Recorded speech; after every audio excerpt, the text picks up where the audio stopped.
Fortnite is probably the biggest thing in video games right now. There's really no denying it. And with it getting bigger and bigger every day, there are a lot of new players that are jumping into play. If you're one of those new players, here are some tips to get you started. Whether you're playing on PC, console, or even mobile, these should help you out. Today on gameranx, here are 20 things to know when starting a new game in Fortnite Battle Royale.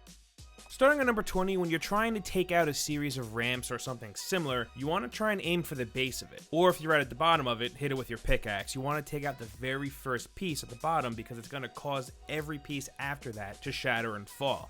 So if someone is on a giant set of stairs that they built, taking out that bottom piece will get rid of the entire structure and also cause them to fall and hopefully die, or you at least get them out in the open for you to start taking shots at. So while you're probably tempted to shoot at the piece that they're actually standing on, try to collapse their entire thing by shooting out the base. Moving on to number 19, after you get a kill, try to get into the habit of looting quick. Don't sit there trying to figure out what you need and what you don't. Try to know what it is you're looking for at all times. If you have a green tactical shotgun, just keep an eye out for a green pump or a blue or purple tac. So when you see it, you pick it up quick, without hesitation, and then you're off. Sitting there and picking through all of another player's loot usually leaves you wide open for an attack, so don't let other players catch you off guard. Grab what you need and dip quick. And at number 18, learning how to drop from the bus correctly is one of the first things you should learn how to do. You don't want to jump out when you're right on top of your pinned destination. You want to drop a grid or two away from it, then head in on an angle. This way you can swoop in with your glider and land right on a building to loot. You'll see a lot of other players doing this too, so if you drop straight down, by the time you actually hit where you're going, everyone else there is going to be running around with weapons and you're a goner. So definitely make sure you're figuring out exactly how to drop from the bus very early on. At number 17, you really shouldn't be ignoring explosives because in a game where everyone is building these crazy tall towers, having a grenade definitely comes in handy. When it's down to like the bottom 5 or so, or maybe even the bottom 10, building is what's going to really push you to victory. So being able to use a grenade launcher, rocket launcher, or even just a hand grenade is a very good thing because it's going to help you get rid of those structures. And explosives being so weird and unpredictable, it kind of makes players nervous as well, so they may do something stupid that might give you a window to get a shot in and get the kill. And at number 16, don't forget to use traps. If you're able to build some crazy intricate thing when you're able to lure a player in for a trap kill, then good for you. You're better at Fortnite than I am, but I'm not talking about that. I'm talking about just like generally using them. I see a lot of people picking up traps and then never using them. You don't need to build this elaborate thing, just place them in front of a door if you get one as soon as you land. Or if you're running through an area with a few buildings and it isn't going to be out of the circle immediately, throw a few down on some of those buildings. You might just get a kill, who knows? Really, what I'm trying to get at is just don't pick them up and not use them. They're a great tool and they're definitely going to get you kills as long as you utilize them. And moving on to number 15, while we're on the topic of traps, here's a quick tip someone told me, and it's actually kind of genius. If you kill someone and you're in a building or near any type of structure and you notice that they're spectating you, could mean that they have a trap placed somewhere and they're just waiting to see if you walk right into it. It could mean that they're legitimately just watching you. That's definitely a possibility, but just to be safe, assume that anyone that's spectating has a trap set. It might just save your life. And moving on to number 14, going up against someone with a rocket launcher definitely can be terrifying because it's super easy to get killed by it, but the best way to defend yourself is to just build a wall. A wall can take one rocket before being destroyed, and the splash damage only affects the side of the wall that the rocket is coming from, so you won't get hit with any of that damage. So just keep on building until you're a safe distance or you're close enough to get a kill. Chances are you have way more materials than they do rockets anyway. And at number 13, it is super important to be aware of your surroundings, and there are things you can look out for to tell you if a player is nearby. Open doors means someone has been in that house or still in that house. Destroyed buildings and player-made structures means that there could be or there was someone around. There are all different things to keep an eye out for. Oh yeah, and if you see a gun without any ammo lying around, it means a player has picked up the ammo, or it could be that they're trying to lure you into a trap with that gun. You have to be really careful and pay attention to what's going on around you. And at number 12, this next one is pretty obvious, but it might not be to new players. Sliding down a hill or a mountain is gonna cause damage to you most of the time, or if it's high enough, even kill you. So instead, just jump kinda close to the side of it and place down mats as you're falling. So instead of falling straight down to your death, you'll be jumping from mat to mat, not taking any damage. Like I said, this isn't a pro tip by any means, but for new players, it's definitely something you're gonna wanna know.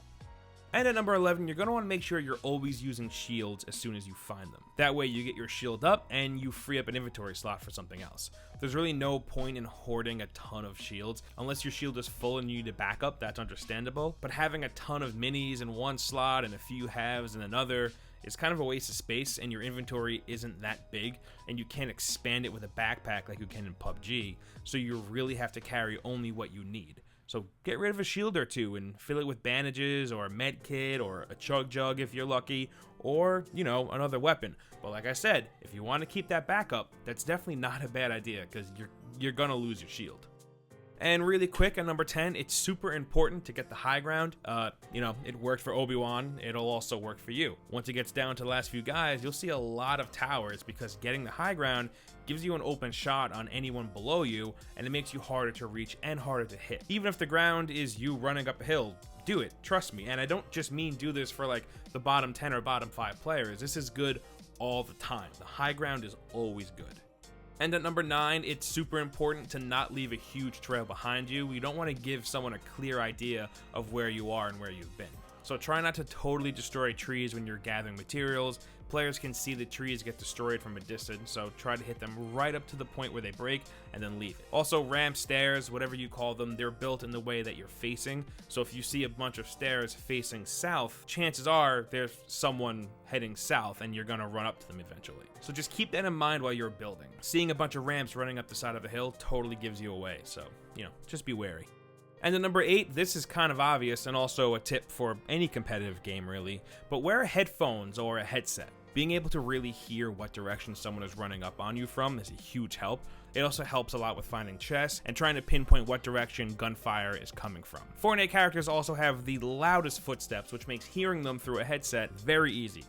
And moving on to number 7, you don't have to drop at a named location to get good loot. From what I've seen online, that seems to be what a lot of players think. Yeah, the named locations definitely have really good loot, but certain unnamed locations can get you pretty stocked up. Like the houses that are northwestish of Wailing Woods, those 2 houses have like 2 or 3 chests split between them, and stuff can spawn on the hill east of that as well. And it's always quieter too, so you aren't fighting off like 30 people immediately. So don't think you have to drop at Tilt Towers or Anarchy Acres to drop good loot. And at number 6, be aware that almost everything in the world is destructible, so every bit of cover is super temporary. So if you are going to run behind a tree or a shed for cover, just know that it's gonna be gone very soon.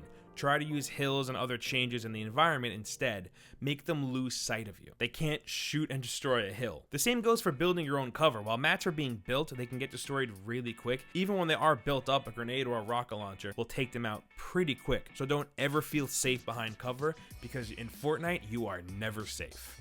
And at number 5, there are a good amount of weapons in Fortnite, and it's super important to keep track of which ones you're picking up, and which ones you're using in certain situations. You want to try your hardest to keep a good variety of weapons in your inventory at all times, because different situations will call for different guns. Having a long-range gun like a sniper rifle or hunting rifle is important to have when another player is trying to kill you from a distance, and it's good to have a shotgun when you're up close and personal with another player. The shotgun is actually like kind of like the way to play right now, especially if you're able to get your hands on a green pump. That thing is super deadly, and I also wouldn't be so quick to write off the tactical SMG, because that thing can be nasty in close quarters.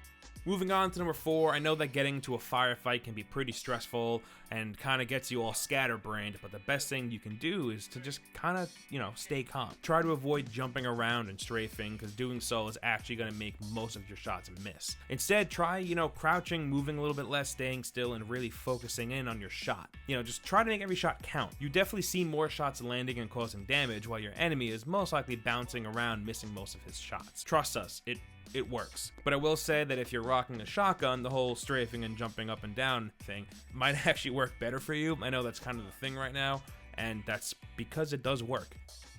And number 3, don't take the shot if you don't have the drop.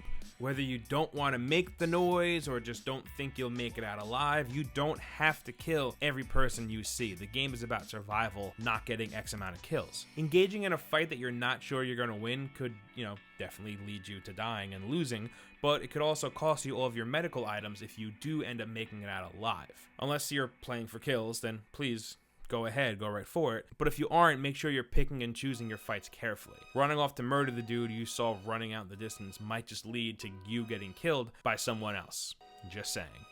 And number 2, this is super important, don't ignore building. Before getting deep into Fortnite, I played a ton of PUBG, and it was kind of hard for me to fully embrace the building aspect of Fortnite. I'd go as far to say that it was my least favorite part of the game, but they're two very different games and you have to utilize the building. So if you're just getting started in Fortnite, figure it out quick. Get good with building very quick, and not just towers, but also just, general cover. Spamming some walls or stairs when you're getting shot at is gonna block more shots than you think. And if you're playing on PC, I really recommend trying a hotkey building.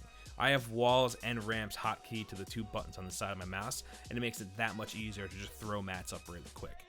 And finally, at number 1, if you're brand new to the game and you want to get more comfortable with the combat, just try playing super aggressively. Drop at tilted towers, pick a fight with everyone you see. It's the only way you're gonna learn how to handle yourself in a fight. You're most likely gonna die, a bunch. I'm not gonna lie to you, the first few games are gonna suck, but you'll get better and better and you'll be a Fortnite pro before you know it. So start spicy and get a good grip on the combat. And those are 20 things to know when starting a new game in Fortnite Battle Royale. But we want to hear from you, so meet us down in the comments and let us know what you think. And if you're new here, subscribing is a good idea because we put up videos like this every single day. As always, thank you for watching, and we'll see you next time right here on gameranx.